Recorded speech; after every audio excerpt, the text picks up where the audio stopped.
Hola, soy Carlos Serna.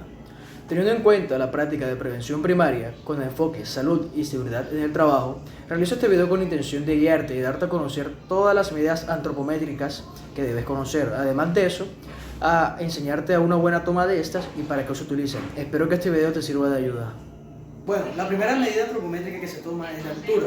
Esta se mide desde la base del suelo hasta la altura máxima de la cabeza.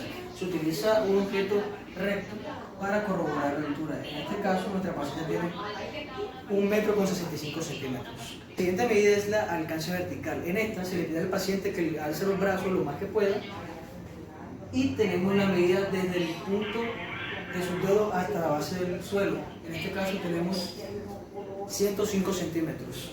La siguiente medida antropométrica es la altura de ojos. En esta se utiliza una regla o un objeto recto para tomar el punto de referencia, el cual va a ser la parte central de la pupila y se mide hasta el suelo.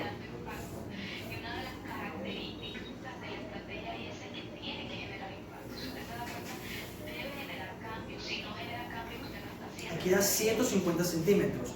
Esta altura determina el horizonte óptico de las personas en posición de pie. Como criterio de diseño, debe evitarse los movimientos extremos o repetitivos del cuello. La siguiente medida antropométrica se toma en la altura de hombros. Esta va desde el suelo hasta la cronea. Se toma en centímetros. En este caso son 144 centímetros. Este punto limita el borde superior del polígono de coordinación visomanual para trabajo fino. También se considera que cualquier peso que se levanta por arriba de este punto representa una sobrecarga estática. Este punto limita el borde inferior del polígono de coordinación visomanual, con importancia para la determinación de altura de planos de trabajo. La siguiente medida antropométrica es la altura máxima vertical. En esta se le pide al paciente que se dé la vuelta, que quede de frente a la cinta métrica, que empuñe un lápiz y lo coloque sobre la cinta métrica. Se mide la distancia desde el empuñe hasta el suelo.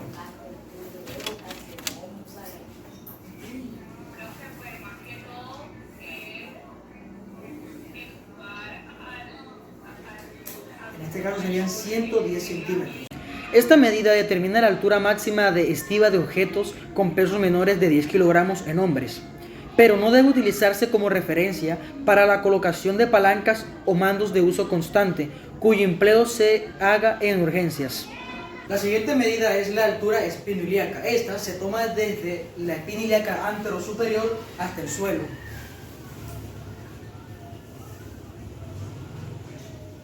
En este caso son 90 centímetros.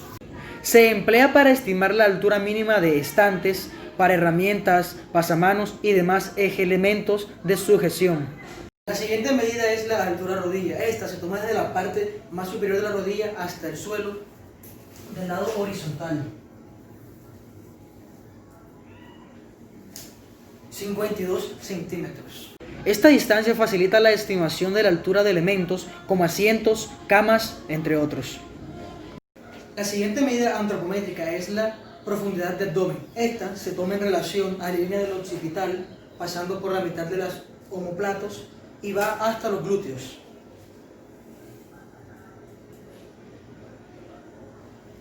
En este caso la paciente presenta 52 centímetros. Esta medida es útil para determinar el espacio anteroposterior mínimo que requieren las personas en espacios confinados, como lo son los ascensores, el transporte público o un puesto de trabajo.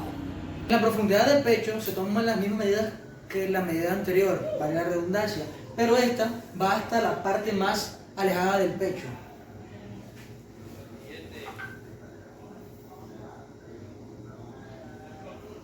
...48 centímetros. Esta medida cumple de forma similar la misma función que la profundidad de abdomen.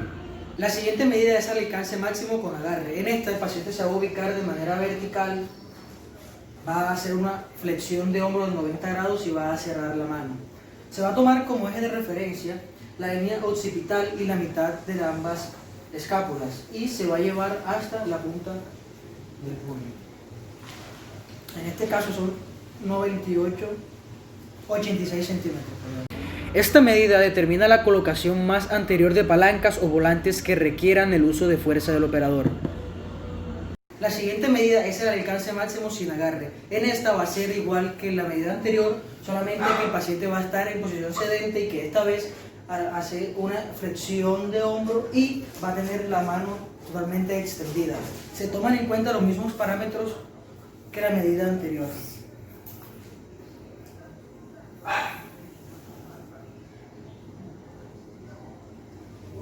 Y da 97 centímetros. La siguiente medida es el alcance máximo lateral.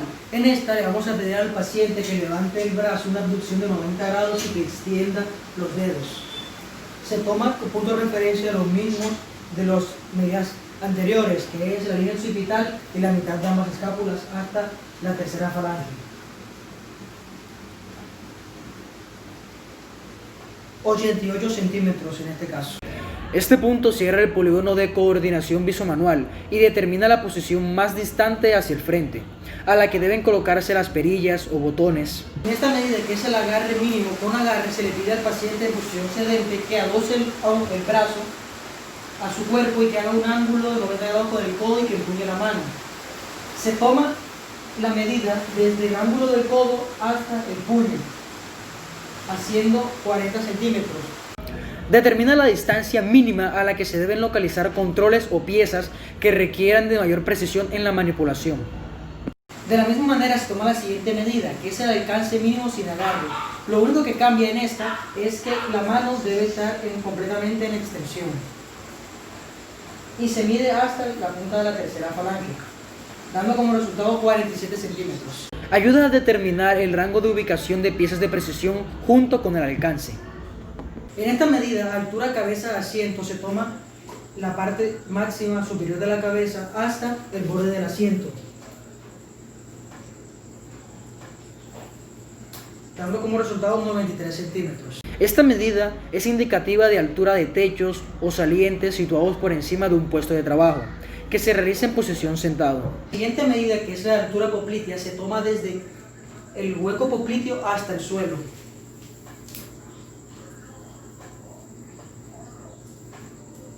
Dando como resultado 41 centímetros. La medida sacropoplitea es una medida horizontalmente desde el sacro hasta la fosa poplitea del paciente. Está a 71 centímetros. Determina la altura del borde inferior del asiento en relación con el piso. La siguiente medida es la altura muslo-asiento. Esta se toma desde el pliegue inguinal hasta el borde del asiento,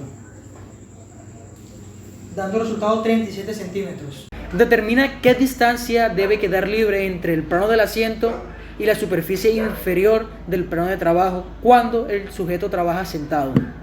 De la misma manera se toma la medida muslo-suelo desde el pliegue inguinal, pero varía hasta el suelo.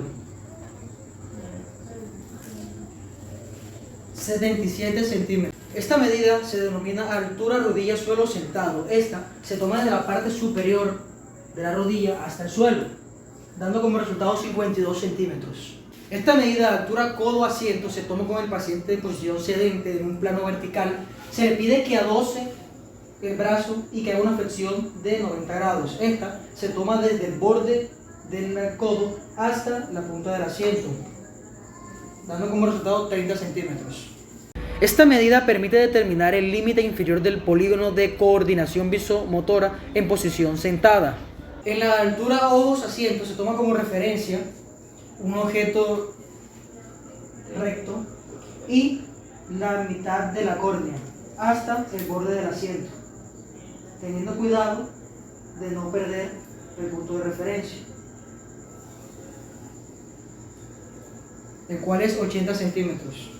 Esta distancia establece el horizonte óptico en posición sentado como lo hace la altura de los ojos en posición de pie. La siguiente medida es la medida altura hombros-asiento. Esta se toma desde el acromión hasta el borde del asiento, dando como resultado 71 centímetros. Esta medida permite establecer el ángulo superior del polígono de coordinación visomanual en posición sentado. La siguiente medida es de la altura cervical. Esta se toma en la parte posterior del paciente desde la C1 hasta el borde del asiento, dando como resultado 77 centímetros. De la misma manera, aprovechando la posición, podemos tomar la medida anchura de los hombros, que va desde un acromión hasta el otro, dando resultados 45 centímetros. De la misma manera podemos medir la anchura codos. Esta vez le pedimos a nuestro paciente que adoce ambos codos a su cuerpo y medimos desde el ángulo inferior del codo hasta el otro ángulo, dando 42 centímetros. Y por último, vamos a medir la anchura cadera. Esta va desde la cadera izquierda hasta la cadera derecha, teniendo como resultado 29 centímetros. Es la referencia para calcular el ancho de la superficie del asiento, con cuidado de conceder una holgura. Para la siguiente medida es la medida sacro-rodilla. Esta se toma desde la parte más posterior del sacro, que es la mitad del glúteo, hasta la parte más anterior de la rodilla, que es por delante de ella. Se toma de manera horizontal y da como resultado 72 centímetros. Se emplea para determinar la profundidad mínima del espacio bajo el plano de trabajo, cuando el sujeto trabaja sentado.